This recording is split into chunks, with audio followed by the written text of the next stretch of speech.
Hey guys, it's your favorite sisters with the Confessions of a Reluctant Caregiver podcast.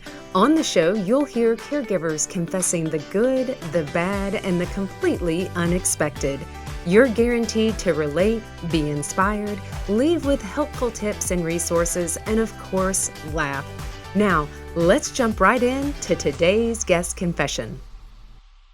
Hey, Jay. Hi, Natalie. How are you doing this morning? I am I'm bright-eyed and bushy-tailed. Do you know why? Tell me why. So we were able to stay at the Hard Rock last night because of the recording, and I slept so great. Oh my gosh, I bet that felt good. You know, we were in the same room, and the reality is I was like, I wonder if I should sing or wait until the podcast. So I'll go ahead and sing now since I chose to wait. All right, well, let me tell you about today's guest. Morning, good morning. You know I love to sing. I know. I'm going to introduce our new guest, though, It because is a good time to have a podcast, though. it is. It's an excellent time, and the reason being is that we've been goofing off a little bit this morning, Yep. and I've already heard you sing.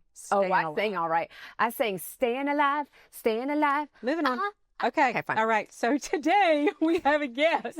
We have a You know guest. what? We have a guest, and her name is Taylor. First of all, I know. It's not. It's not Taylor It's Swift, just one okay? word. But this is, I'm going to tell you right now, Taylor is amazing, and this is probably one of the most unique caregiving scenarios that I've heard of, and which is why Taylor's my bestie, and I said, hey, you should come on the podcast. Okay, this is my introduction. Okay, go ahead. Okay, you've messed up part of it. Sorry. So, first of all, I want to say it's unique because I don't think, Taylor, we have ever had a story like yours. Mm-mm. It is so fascinating. So I'm super excited to share it with everybody as long as Natalie, zips it right now. Okay. So I'm going to tell you about Taylor's background. She is a self-proclaimed Jane of all trades, which I love. Oh, she's a And Jane she of all says she's trades. a master of none, but I think she's a master of a lot. She has spent the majority of her life farming and advocating for agriculture in some capacity. So love that. But now she's also an advocate for individuals experiencing mental health challenges. She says, I love this. I do. I love this. The good Lord is ever revealing to me my purpose, and I am along for the ride. Oh, I that know. feels good. I know it does. It makes me feel great. Her caregiving started with granny sitting. She has, I think, trademarked that term, granny sitting after school, which is, like I said, something she should coin. But when she began working for Bill as a farmhand in 2021, little did she know she'd become his caregiver too. Ooh. That's what we're going to talk about today. Okay, I was like, don't give I'm any not telling more away anything else because this is everybody's going to be so super good. surprised. Okay, Taylor, thank you so much for being here. Yay! Thank you for having me. Yeah, all of our guests have to put up with us for just a sec as we goof off, and then we talk about how you're the second coming. And because we love that. All of our guests are so amazing, and so we absolutely love it, and we're thrilled to have you here. So, Taylor, we love to start off by saying, start from the beginning. You were born, and then tell us about some childhood, kind of work us through, because I love the granny setting. Mm-hmm. So I think we're going to start back. It sounded like caregiving started early, and it may have been culture. So tell us about you. Tell us about your background. Oh, wow. So I grew up in a really small town in Virginia, and we lived right next door. Well, the majority of my life, I lived right next door to where my grandmother grew up. And then my grandparents lived not over a river, but through the woods from them. And so we really grew up having my grandparents as a second set of parents. If we weren't at home, that's where you could find us. And so I think that, what I have come to find is that my relationship with my grandparents for my generation is actually very close-knit compared to a lot of my friends. And so because of that, yes, like I grew up watching my grandmother serve as a caregiver to her mother, my granny. And then when she passed, shortly after, my grandfather got really sick. And so she became a caregiver for him. And so it's kind of one of those things where I guess caregiving is in my blood, you could say, because I do what I can for her now. She'll be 80 in May, but she still lives on her own. And and is pretty active, is as active as she can be. And so it's just been amazing to kind of see the transitions through time. But yeah, so I started going over to my grandmother's house. I'd get off the bus, my great grandmother's house. I'd get off the bus when I was about 11 or 12. And I would sit with her until my grandmother got home from work, just to make sure that she had what she needed, that, if she fell, that, somebody was there to kind of watch her, make sure she got to the bathroom okay, things like that. And so, yeah, that was kind of where, I guess what you said, my term granny sitting was coined, but yeah. And then, I was really close with my grandfather, watching him be someone that was really active. He really inspired my love for the outdoors that I talked a little bit about in my bio. He was an avid gardener and loved to forage for mushrooms and loved to hunt fish. And so I followed in his footsteps, literally and figuratively, a lot of times as a kid. And so when he got sick and when we lost him, that was really difficult for me. But again, just watching my grandmother care for him the way that she did, and everybody kind of stepping up, like, because people, when he got to the point to where he couldn't attend church, we would take turns sitting with him so that my grandmother could go to church. And so yeah, it's just something that's kind of always been instilled in me, is to serve and care for others. I'm going to say this is very unique, and for another, for many reasons, but because I look at Taylor, whose last name is Fix. She's not just Taylor. First of all, we didn't say that in the introduction. I mean, she technically Taylor Fix. But Taylor, you're not that old. And for Natalie and I, we were born in the 70s. How's that? Oh, that's a good way to put it. We were born in the 70s. So we're 50. Natalie's, younger than that, but 49 and 51. But you're not that old. And so in our generation, we're small town as well, and we saw that. But for your generation, that's not something that is common. I'm going to ask Taylor, if you don't mind, will you share how old you are? Because you look like such a puppy. You look like you're 12. Well, thanks. I hope that trajectory stays on, but I am 34. Yeah. Wow. Okay. So if you think about it, okay, number one, you look like you're in your 20s. So whatever your skincare regimen is, keep going, girl. Keep going. I think exactly that, because we grew up it really was a family of care. It was a culture of care. And, and I'm assuming that church was a big piece of your all's growing up, as Taylor nods her head for those who are listening. Yeah. Because it really, the village, this is the concept of the village takes care of itself.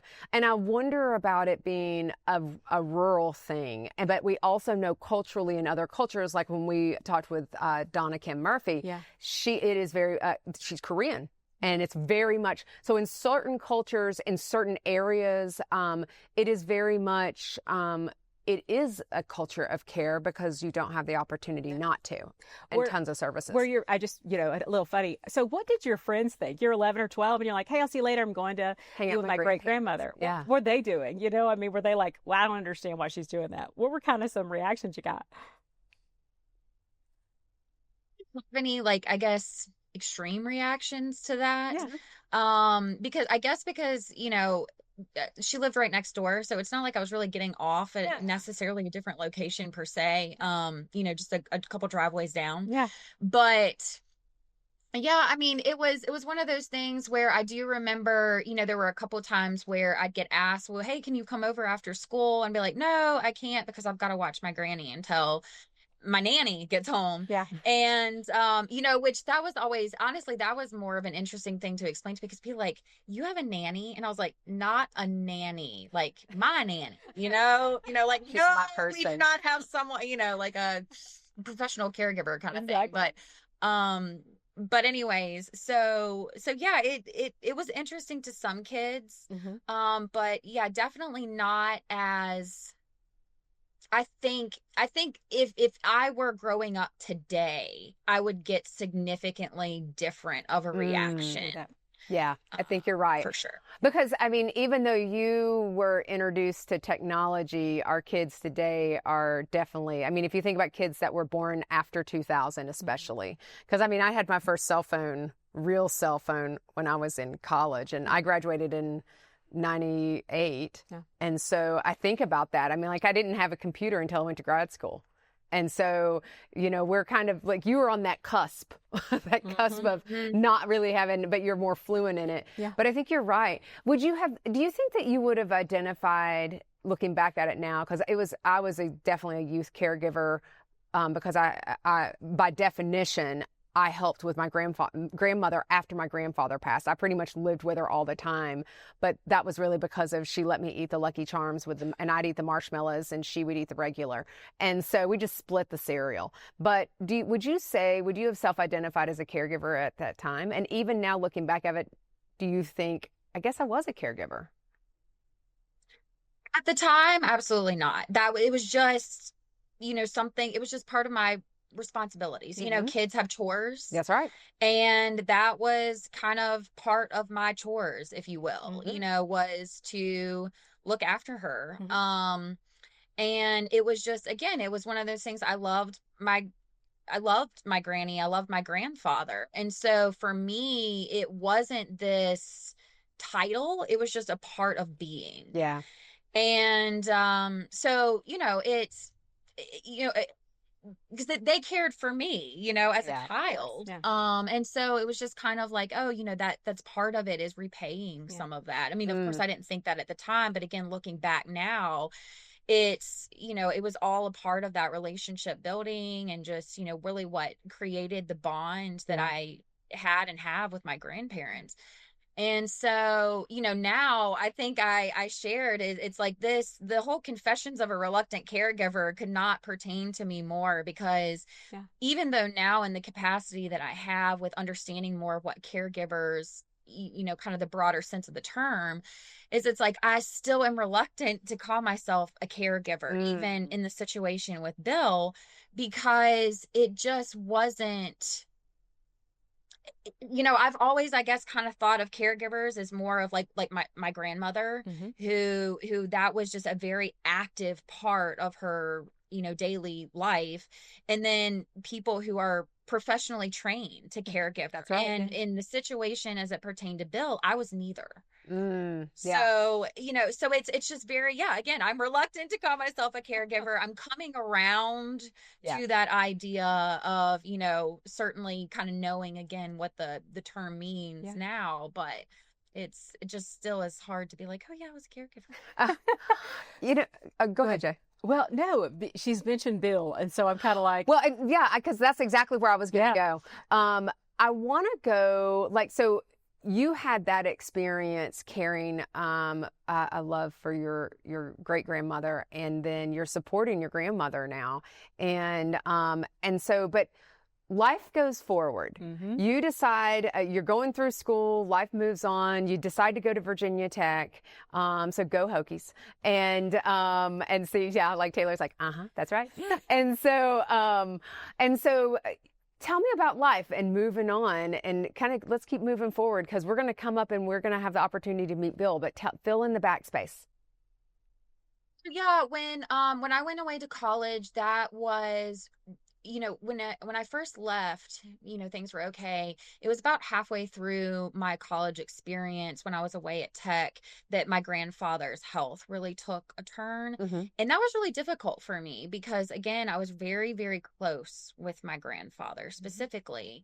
And so I felt this sense of like odd FOMO that I was missing out on taking care of him. My sisters, many of my sisters had stepped up to the plate because I was the oldest. And so, that's kind of where a lot of the caregiving kind of stuff kind of naturally fell on my shoulders. Yes. Because, like one of my sisters used to, and this is more, kind of more my childhood background, which is a completely other story. But my one sister, my middle sister, she used to call me Mother Goose. Because I was the one that would that helped to take care of my younger siblings. But anyways, as it pertained to my grandparents, I felt like I was missing out. That yes, I was so glad that some of my other sisters had matured and were stepping up to help take care of him. But I just, I was sensing this, okay, things are taking a turn. I'm not there to spend time with him. And I just really hated that. But, you know, my grandmother would check in with me and reassured me that things were good. And so that was where I always, when I came home, I stayed with my grandparents Wow. from college. And so that was where I spent a lot of my time. And then even when I left Virginia Tech and started my first job after graduating, I lived in Roanoke, and it was kind of the same thing. It's like I visited home, you know, as frequently as I could, and I always stayed with my grandparents. And so, you know, but it was really hard. And actually, when I lost my grandfather, I was actually out in Colorado for a job interview, and I got a phone call saying that he had really taken a turn. And it was one of those things, I was getting ready to hop back on a plane and just leave and say, heck with this, you know, I don't need this job kind of thing. And my grandmother was like, absolutely not. That's not what he would want. And, you know, unfortunately, I was literally driving up to say goodbye to him, and he passed. And, you know, that still is something that I carry with me to this day in terms of that, of, you know, again, but I have so many wonderful memories with him. And I am so, you know, blessed to have had that time and to have the stories I do. And I just, you know, thinking about him, I mean, there are days still that I miss him and we'll get teary eyed because I'm like, man, I just wish that you were here to be here with me for this.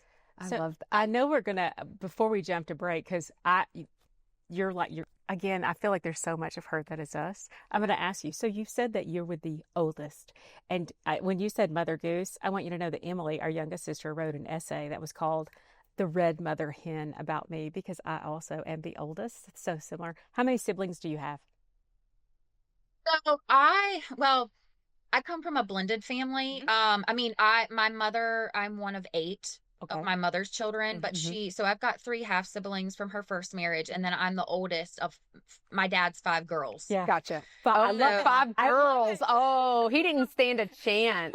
He didn't. No, even the girls, even the dogs in our house were girls. I love like my dad did not even stand a chance, and he was just like, whatever, that's fine. After our parents gave up after 3. They were like, forget it, we're not going to get any boys. All right, so, I'm gonna jump to commercial. Yeah, let's get. I'm ready. We're gonna jump to commercial, and then we're gonna talk about being a farmhand and what happened then. Oh, you man. Ready? All right, let's do it. All right, everybody. I jumped to commercial. Natalie didn't even get a chance. I didn't even get a chance. We got Taylor. She's the oldest of 5. She's got sisters, all sisters. Natalie and I are loving that. Taylor, you've gone through college. I love the stories of your grandfather that you still carry with you, because I feel like, you know, we carry the stories of our grandmother. It's been 20 years. And those stories it's been over 20 years. They're still so close to our heart. Let's talk about what happens. Let's talk about the next caregiving experience, because you still don't call yourself a caregiver. Let's talk about you becoming a farmhand, which I love. Yeah, I mean, farming has definitely been a huge passion of mine. I think, you know, it stemmed from working with animals my whole entire life. It was one of those things where, you know, what that looked like for me, my involvement in agriculture really shifted through the years. And so kind of how I ended up being a farmhand for Bill was that I had just left a job working for the Department of Agriculture. And it's crazy because Dylan and I had just moved into our house. And so me leaving my job was not a part of the plan. But because life was lifing and, you know, some things took place. And so I was like, all right, this has got to happen. And so I was kind of just taking some time to kind of figure out, okay, well, what's next? I've got to do this thing. And so I was actually helping at a friend of mine's. She raises sheep. And so I was helping them shear one day. I mean, it's kind of, I don't know what y'all's experience is with shearing sheep, but it's one of those things, it's an all hands on deck type thing. Yes. It's hard, hot, and kind of gross work. And so anyway, so I was, you know, over that, and that was how I had met Bill, is because he had brought in, because what they did is they had like different folks that raise sheep in the area that would come together so they could kind of all get them sheared at once. Oh. And so he was there because he had brought a load of sheep down as well. And so we were taking lunch and I was just chatting with him and this and that and blah blah blah. And so he gets to tell me, he said, I've got a trip coming up and I could really use somebody to look after the farm for me while I'm gone. I'm taking my grandson fishing. And so, anyways, I said, okay, sure. You just let me know the dates, like all that good stuff. Like I'll take care of the livestock while you're gone, all that good jazz. And so that happened. And I was staying there and, and so then that was really kind of the seed that was planted for them, because then he started calling me, he said, he called me like, a week later after he'd gotten back kind of thing. He's like, hey, we're trying to get hay down. Will you come and run one of the tractors and this and that? And so I was like, okay, sure. And so I go and I'm helping make hay. And then one thing turns to another. And he's just like, I really could use, like, I appreciate your help. You're a hard worker. Would you mind, just continuing to help me? And I said, yeah, that's fine. I need something to do until I figure out kind of my next step. And so in that process, while I'm, putting out applications and things like that, I just continued to work for him. Helping to make hay, rotating animals, helping with calving and lambing and just all kinds of different stuff. I learned how to drive a manure spreader, for the first time. Yeah, that was fun. It was one of those things that my dad's, a truck driver, and I sent him a picture one time. I said, I'm going to be the next one in the family to get my CDL, which has not happened, but You still got a lot of time though, Taylor. We're breaking really fast here. I'm going to interrupt her because you need to look at this on YouTube.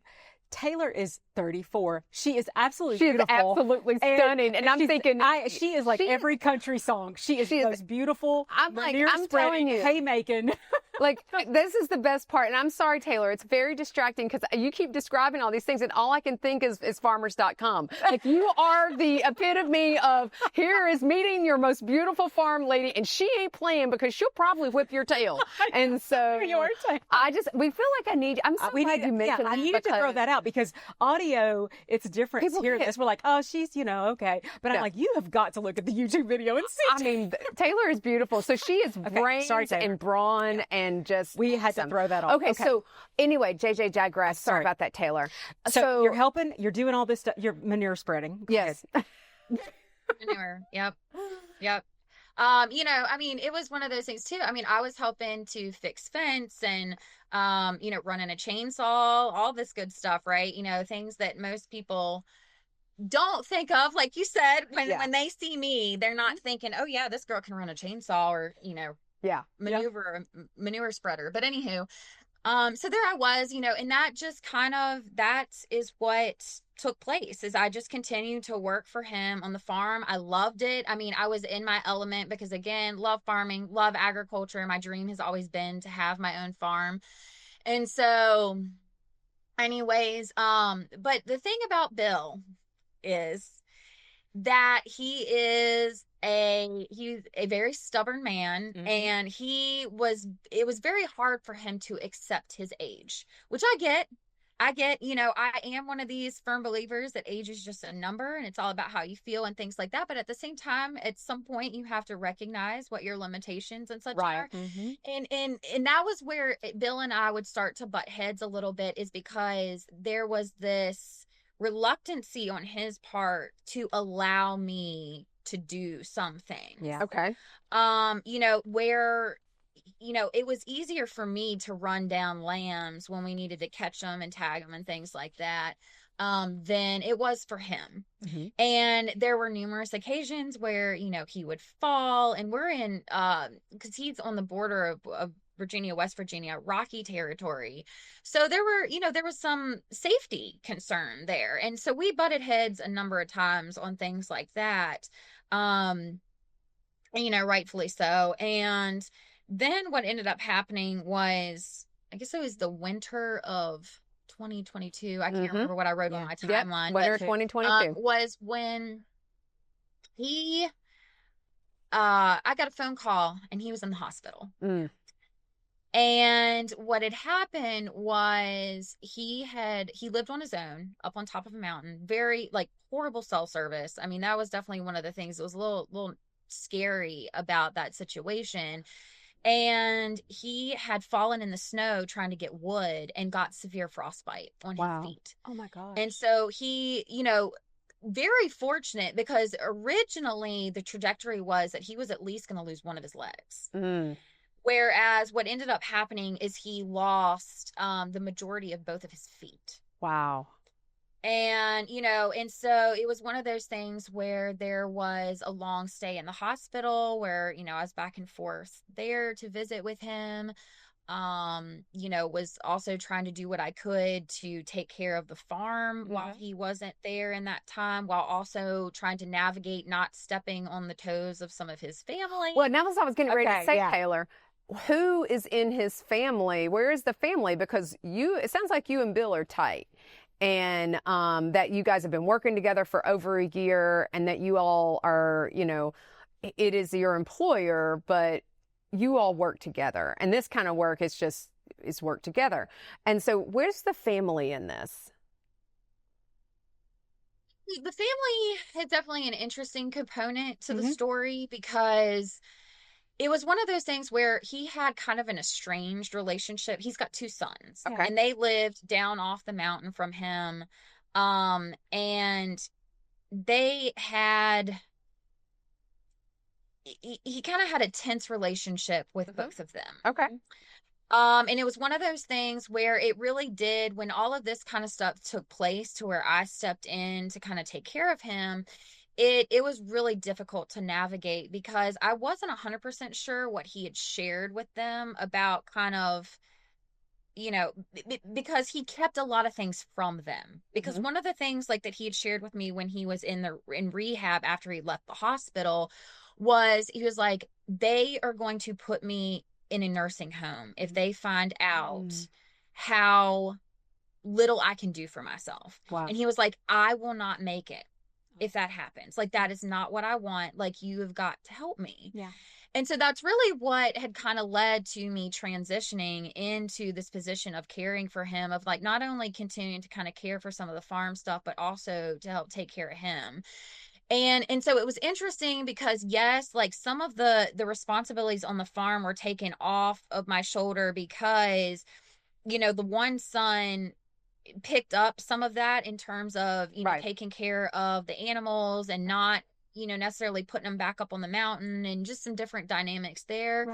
But there was still, again, this big disconnect between what I was doing to help Bill and what they were kind of knowledgeable of, in terms of, because he did not want them involved in paying any of his bills, because he didn't trust them. Well, yeah. And so, there was just a lot of, I guess, for lack of a better word, there was some secrecy there in terms of like, he just really didn't want them to be privy to his financial situation. He didn't want them to be involved in his care. So, I was taking him to his doctor's appointments. I was doing his laundry. I was cleaning his house. I was, doing all of you're right, like all of these different things, as well as continuing to do some things around the farm, to kind of keep up the appearances that he was doing better than what he really was. Yeah. Wow. In terms of how it looked to his family. And that got really sticky at times. Taylor, let me ask you. That got really sticky. So, just out of curiosity, is the farm a business where he generates revenue and that's how he pays? Like that is, so are you having to also operate almost is it a business operation? So you're like really running a business as well? No, Okay. I mean, yes, farming is a business, right, exactly. but it wasn't set up in what you think of as kind of your normal day-to-day business. I mean, yes, there were like for instance, all of his feed and a lot of the things that we like when we would go out and make purchases for the farm, they were charged to account that he had with the co-op. And so then I would have to go through at the end of the month when they sent the bill to look through all that and then pay it and all that kind of stuff. Reconcile. I didn't know if you had to worry about, I got to keep getting revenue in so Bill can live or things like that. Like, I didn't know if that was also a worry that you had on yourself.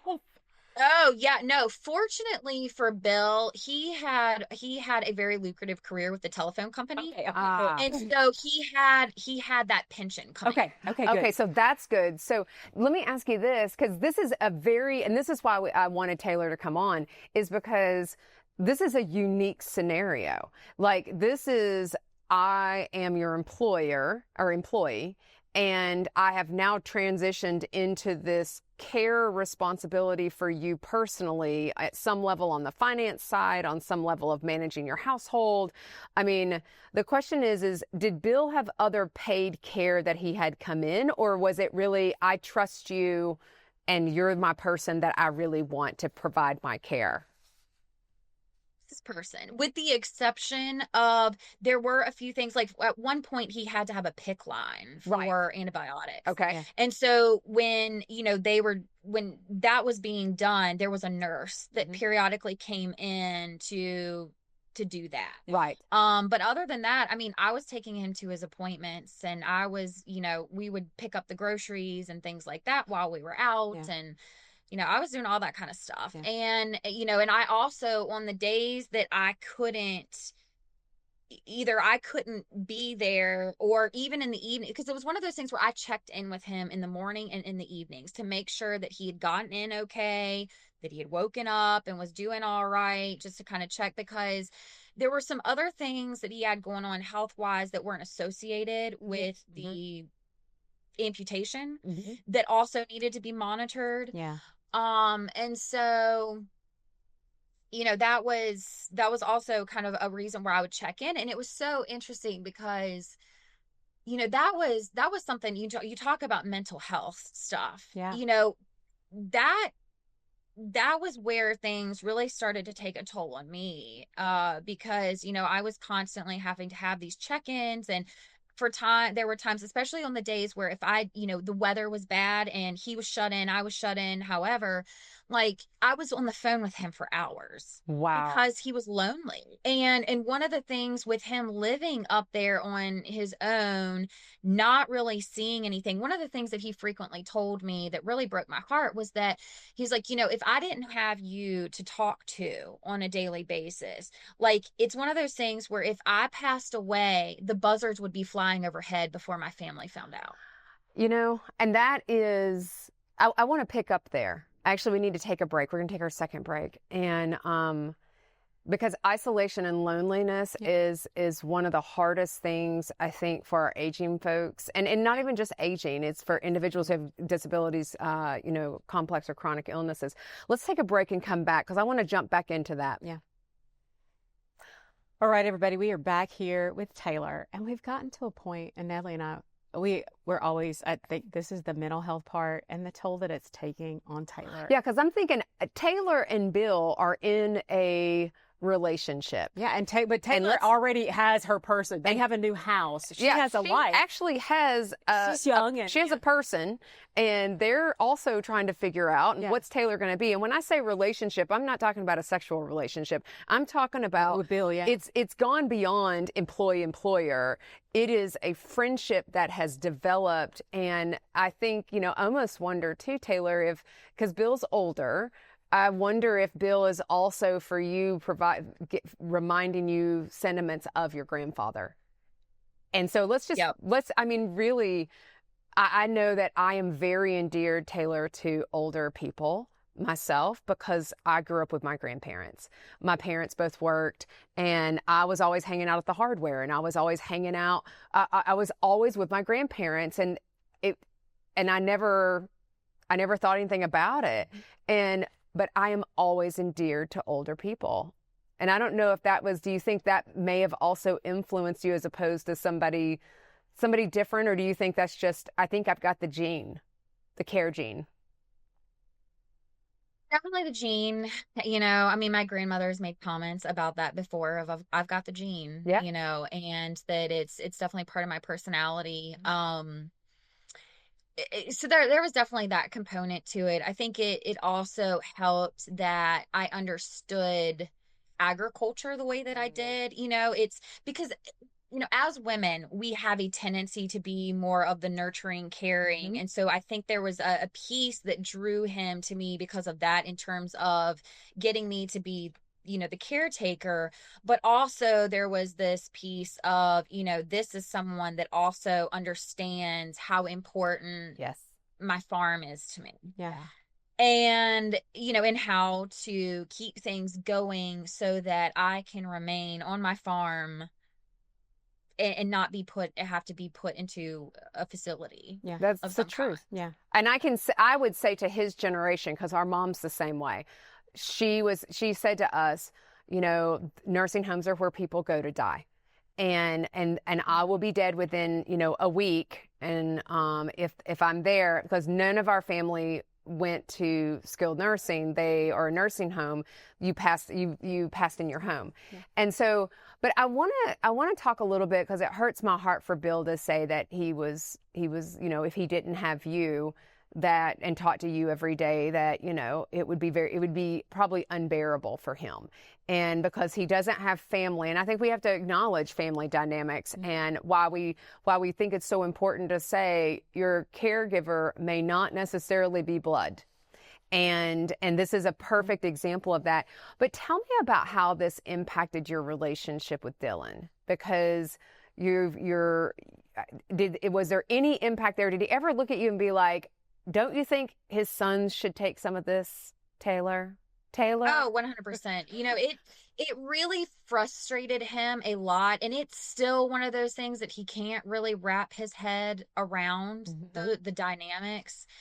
Because because he saw the toll that it was taking on me emotionally. Because, I would get off the phone with him and I would be, just in complete transparency, I would get angry sometimes with having these conversations, because he would be on the phone telling me because he was experiencing some depression, and he was on medication for it. And it was really, you saw this significant difference, especially in the winter when more isolation occurs in that age group. Yes.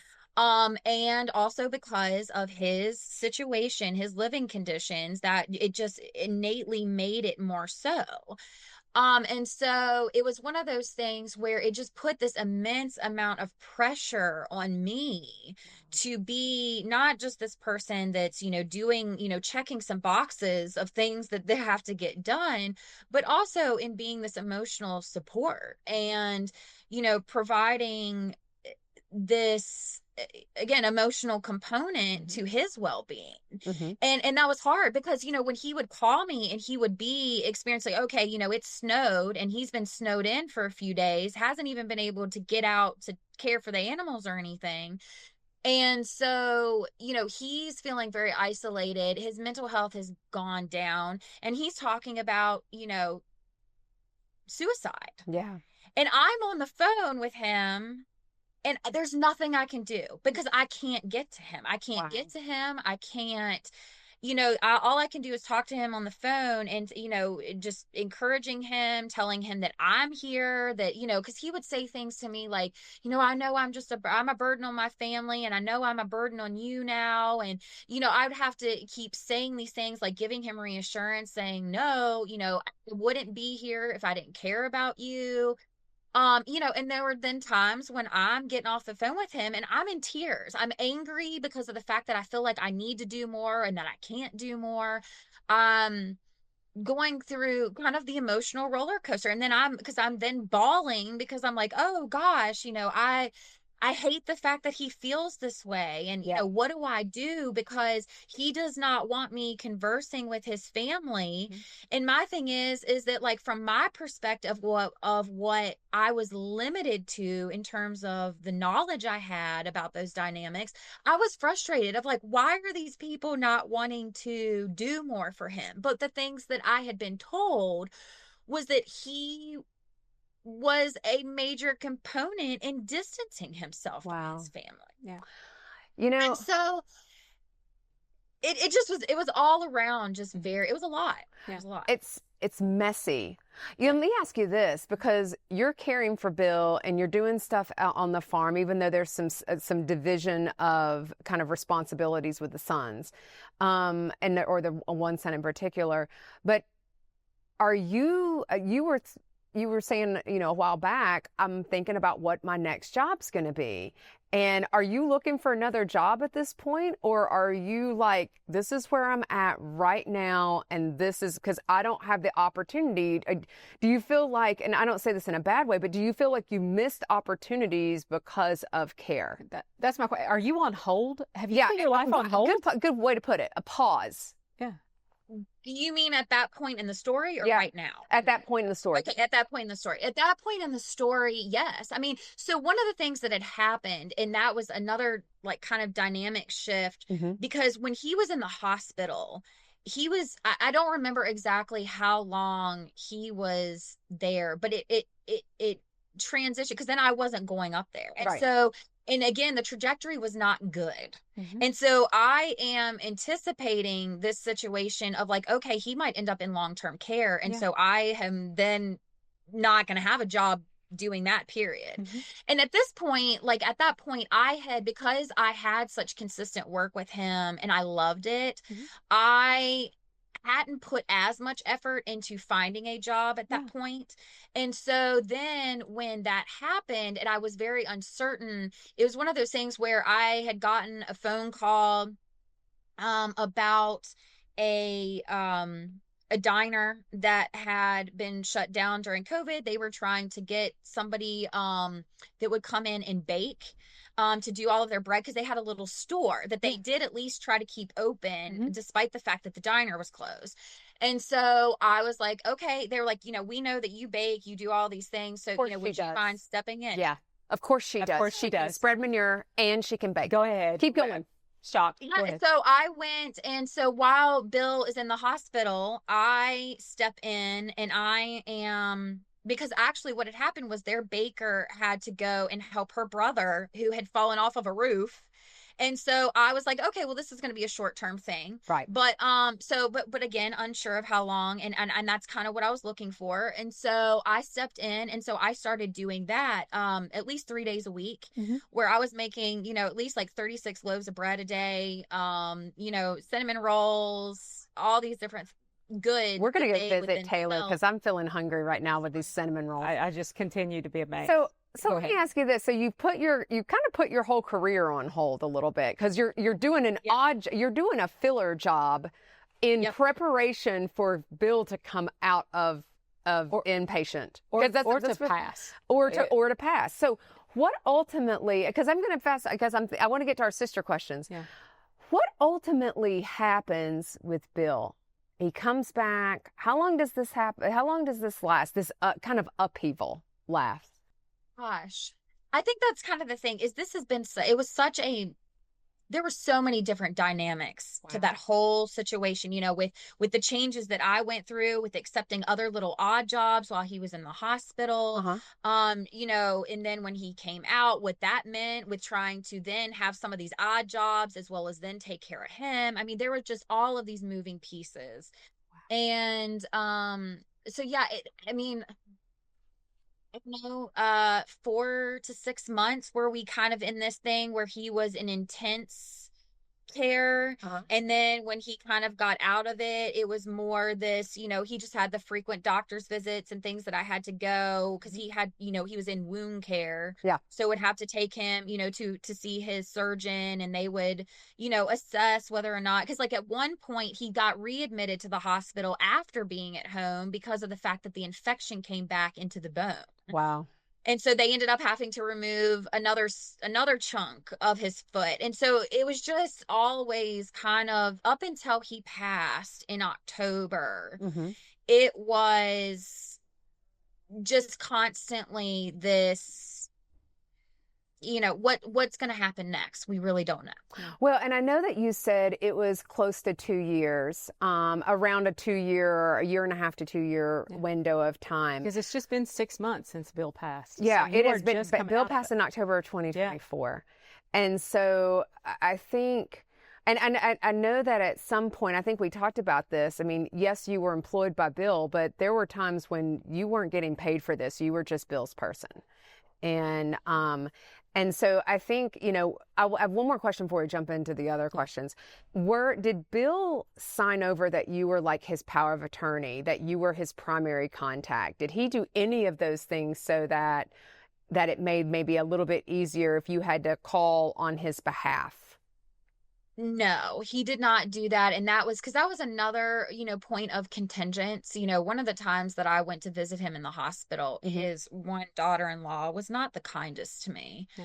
And because I think that, one of the things that we see in situations with elder care is that there are unfortunately predators out there that will prey on the vulnerability of older ones. And so I do understand from where they were coming from of like, okay, who is this woman and what does she want with him? Especially because I don't think that there was much communication happening from Bill in terms of my helping on the farm and kind of, what our relationship extended of and things like that. And so I do think that from their perspective, there were some questions. I bet there was. But no, I mean, there was never any, yes, like I prepared his tax documents and all that kind of stuff, going back to your question about like the farm and stuff, is like I was doing all of that kind of stuff. Yeah. But in terms of any official work, like I was privy to when he met with his attorneys and things like that, but I never signed anything indicating. Right. And it was one of those things where that was kind of a boundary for me as well, was like, I don't want to be on any kind of documentation to where your family, like if you pass or if you get to a point where you can't make decisions for yourself, that then I'm at battle with your family over your care. Wow. Because I was like, that was a hard line for me of like, I will do everything I can to fight for you to stay home. If that means that I've got to tell Dylan that I've got to come up and stay there for, a couple of days out of the week or something. I was like, I'm not going to let you pass in a nursing home. Yeah. But I do not want to be on any paperwork to where it looks like I'm trying to take advantage of you. And I'm going to tell you, Jay, gosh, I'm like, we're going to be best friends with Taylor. I can feel it. She has the conviction. She has such a heart to care. She has the convictions of the oldest child. Taylor, you do have the convictions of the oldest child. And I think it's and I think Taylor's situation is more common than we know. I think there is so much more common, and I think you're so right, because now you work at an area agency on aging. And it's so interesting that you've gotten into that work, because your undergrad is in agriculture, and but she also has a minor in poli-sci. And so, of course, she does. And so, like, and when we were talking, I kept just saying, I feel like it's Animal Farm, or also like 1982. Yeah. All of our Orwell books. Yeah. But so you've gone on, Taylor. You've gone on to. Did you start working at the area agency on aging in your area after Bill passed or before? Because I couldn't remember. So technically it was before, because what had happened was I was trying to seek out resources to get him assistance, to figure out, what are the things that that would help him stay at home when I can't be available. One of the things, his bathroom was on the top level of the house. And so he had to go upstairs. Well, that was really difficult, and so I was looking into, is there a way that we can get a lift, and things like that. And so that was kind of where I initiated things with VPAS. And I was approached with kind of doing this interim stuff. People knew that I was looking for part-time work and things. And so they had actually asked me if I would be willing to clean at their headquarters. Okay. And their headquarter office. And so, and that was a 1 day a week kind of thing. It was flexible because, my biggest concern with any opportunity was, well, will I have the flexibility if Bill needs me? And so they're like, yeah, of course, that's a priority. We'll work with you however you can. And so I started cleaning for them. And that was actually April of last year. And then what happened is, in the midst of Bill's health kind of starting to also take a turn a little more back this fall, um, that was when they had actually approached me about the position that I'm in now. Mm-hmm. And they were like, we love you. Like, you clearly have a heart for this stuff. We really would love to offer you, we've got this position that's getting ready to open up, and we really want you to apply. Like, we have you in mind for this position. And so I was like, okay, but again, Bill's my priority. And so and they're like, that's fine, we'll work around all this kind of stuff. So actually, as I am interviewing and going through the process for getting hired for the position I'm in now, was when Bill passed away. And so it was just so wild how it all kind of came to fruition. All of a sudden there was this big piece that was weighing on me about even accepting this kind of work. And and then I didn't necessarily have to think about that anymore, which was difficult. Yeah, it was a rough transition. I bet it was, but I'll say this though, your experience with your grandparents, your great grandparents, but your grandfather and then Bill has led you down a path, an unexpected path that makes you perfect for doing the work that you do today, which is supporting the aging population, those with disabilities and that sort of thing. It's time for sister questions, because I know we're over our time, but I'm like, I don't care. Yeah. I want to keep hearing, I love Taylor. Yeah. I want to keep hearing this story because it's so unique, and yet I don't think it is at all. I think we just don't talk about it. Yeah. Jay, what's your questions? So, my questions. I have a lot of questions, but I'm going to limit it to my one. Okay. So I have a comment as well. So I'm not going to. I get all teary usually, Taylor. Sorry, but I don't have my Kleenex with me today. She doesn't have her Kleenex. We need Kleenex bad. You saying, I always believe that a door opens, and so you said in my intro that you're just along for the ride. That the Lord is showing you the way. I just love that. And I think that you're where you are because of, Bill passed. I think the timing was right. I think the lessons that you've learned are there to help people like me, help people like Natalie, people that are listening, because it's hard. And you saying, I called the area on agency because I need a lift. I think that's just like, I needed help, and that's why you're there. I'm so sorry that I'm all teary. Here's my question. One of your things is have the hard conversations. And that is one of your things that you want to tell people. Why should you have those hard conversations? Why is that? You talk about anguish, mental anguish. Why is that so important?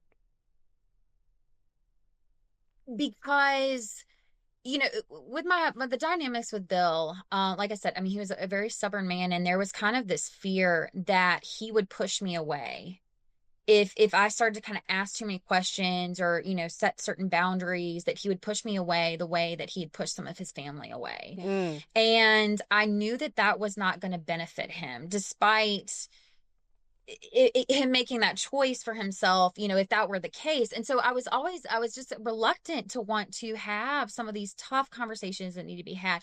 And I really had to overcome that barrier, because there were times where, again, I was causing myself more mental and emotional heartache because of the fact that I was wanting to talk to him about these really hard things. And instead I was like having those conversations with other people around me of like, well, why is it that you're doing this? Or I just don't understand why he's, acting this way and these things. And when really I needed to be directing those questions to him, I just had to figure out the right way to do it. And eventually I did. And it's one of those things where, man, I just wish I would have done it sooner, because and that's the thing though, you learn as you go. But it's important, because if you don't, you're going to continue to deplete yourself as a caregiver. And then that doesn't serve you, and it doesn't serve the person that you're trying to care for. Oh, Wise love beyond that. her years. I've got one more question. She is wise beyond her years. She is an old soul. She is. She's an old soul. I know. I love, there's another comment that you made in here that I wanted to ask you about finding healthy support to talk to when things are hard. And that you say venting to the wrong people can make things harder. Explain that a little bit more. So, in terms of this situation, what I mean by that is that there were times where I tried, because, I was coming home and I would be frustrated with all of these different things that I shared. And I would try to talk to Dylan, and Dylan was not helpful because he wasn't involved in the situation, and he did not understand. I mean, had never been a caregiver, had not really had these experiences with older, grandparents and things the way that I had. And so it was just really hard for him to be able to even sympathize with my situation, because it was just definitely not something he could relate to. And so it was one of those things where he was more likely to get frustrated with me, because then he's like, well, just cut him off, like ignore, all Exactly. it's like, he's not your responsibility. Like, you're not his family, do you need to contact them? And that just made it harder for me. And so it wasn't until I kind of was able to then vent some of these things to people with the Area Agency on Aging. I started to talk to some of them because they were familiar with these types of conversations, had worked with caregivers. And, talking to a counselor, about and sharing some of the hard pieces of what I was going through, the grief, the anger, the sadness, and sharing with them and having their professional take on how I could care for myself while also navigating the care for him. And so that's why I say that that's so important, because again, as somebody who's a mental health advocate, it's like in these situations for caregiving, we so often see people that end up neglecting their own health. Yep. And again, that does not help you serve yourself, and you can't help serve those people that you're trying to help and love. Oh, I'm going to tell you, I'm about to end it there, because just no truer words. And this is, Taylor, this has been such an impactful conversation, something that people, I think, will resonate, because I know that, for folks who are not familiar with the Area Agency on Aging, there are AAAs across the United States. They get funded. They're really meant to help support your aging population, your disabled population. They are the really a key resource in communities, but they're not everywhere. So there is usaging.org is a great place to go to find out your closest Area Agency on Aging, because they have different names sometimes depending on the state. And so I'm going to tell you that AAA is so fortunate to have you, because you have that lived experience, but our experience has always been really great with working with them. And I know that you said, we talked about in the past, that if they don't have a resource for you, they typically know other people who do. Right. And so they'll be able to help connect you to what you need to get connected. I always like to end with this, Taylor, and this is my favorite question. I need to know, what is your favorite guilty pleasure? And I call it guilty pleasure, but really it's self-care. What is the thing that you do just for you? What is your favorite thing? Oh, gosh, that's tough. I know. Especially because it's somebody that has taken self-care a lot more seriously in the last handful of years. That's because now I've got more of those things. Yeah. I think for me is going out in the morning, especially if the weather's nice, and having my cup of coffee and getting in that red light. Sometimes it's one of those things. I'm glad I live in the middle of nowhere, because if they would just see me sitting on the sidewalk, literally crisscross applesauce in my pajamas, fuzzy socks with a cup of coffee, and just soaking in the sun and having those moments to where I can sit and be grateful. Oh, I love that. So that's an attitude of gratitude is always going to serve you, because I think we can get so wrapped up in the hard. And when we realize my life is my life is not as bad. Yeah. This is pretty darn good. Yeah. Taylor, thank you so much for being here. I will say, Taylor, you were raised right. You That's were what my grandma would right. say. You were raised right. You were raised right. Be sure to tell my nanny that. You tell her I was raised right. That's what my grandma would say. Well, and you've been role modeling to the next generation too. Thank you. I'm just going to tell you, because I think down the road, we know that in the next handful of years, there will be more individuals over the age of 65 than under 18. And we are going to have a crisis in care, and we're acknowledging that. And so how do we support one another? And it may not be family that provides the support, because we know that we will all need care at some point. So build your team, and Bill built his team. I mean, it happened to just be Taylor, and she wasn't related. And so it was Team Bill and Team Taylor. So Taylor, thanks so much for being with us. We appreciate you. And guys, until we confess again, we'll see you next time. Bye-bye. Well, friends, that's a wrap on this week's confession. Thanks so much for listening in to the podcast. But before you go, please take a moment to leave us a review and tell your friends about the Confession Show. Don't forget, visit our website to sign up for our newsletter, as well as connect with us on Facebook, Instagram, LinkedIn, Pinterest, and Twitter. You'll also find the video recording of all our episodes on the Confessions website and our YouTube channel. We'll see you next Tuesday when we come together to confess again. Till then, take care of you. Okay, let's talk disclaimers. We are not medical professionals and are not providing any medical advice.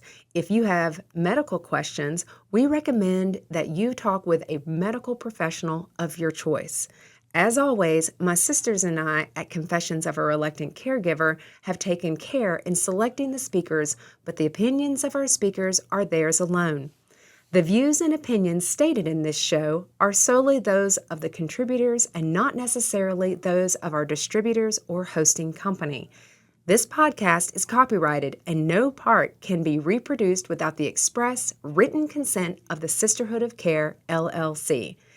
Thank you for listening to the Confessions of a Reluctant Caregiver podcast.